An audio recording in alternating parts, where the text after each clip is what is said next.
ACRC Nagaon উদ্যোগত আৰু আকাশীগংগা আঞ্চলিক কামচৰ সহযোগত বিনামূলীয়াকৈ তপজুৰি প্ৰাথমিক বিদ্যালয়ত চকুৰে কম দেখা লোক মুঠতে চকুত বেমাৰ থকা ৰোগীয়া ব্যক্তিসকলক বিনামূলীয়াকৈ চিকিৎসা প্ৰদান কৰা হয়।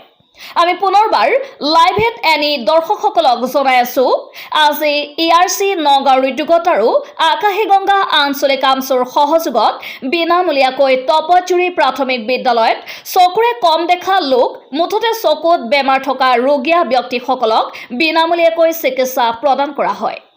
এই মুহূৰ্তত আমি তপজুৰি প্ৰাথমিক বিদ্যালয়ৰ সামগ্ৰিক পৰিৱেশ দেখুৱাবলৈ লৈছো। আমাৰ হাতত কিছু মন্তব্য আছে, আমি সেই মন্তব্য দৰ্শকসকললৈ আগবঢ়াইছো। News desk report live at any.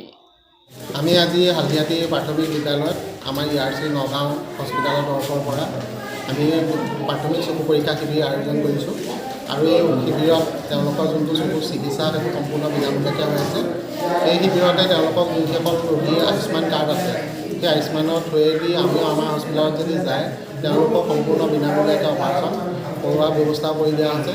লগতে ইয়াত অতি কম মূল্যতে চশমাৰ ব্যৱস্থা কৰি দিছোঁ। যিসকল ৰোগীয়ে যদি চশমা ল'ব বিচাৰে ইয়াত চশমাখিনি ল'ব পাৰিব আৰু আমি এণ্টিবায়'টিক যিসকল মেডিচিন দৰকাৰ হয় যাক প্ৰয়োজন হয় তেওঁলোকক দৰৱবোৰ আমি ব্যৱস্থা কৰি দিছোঁ।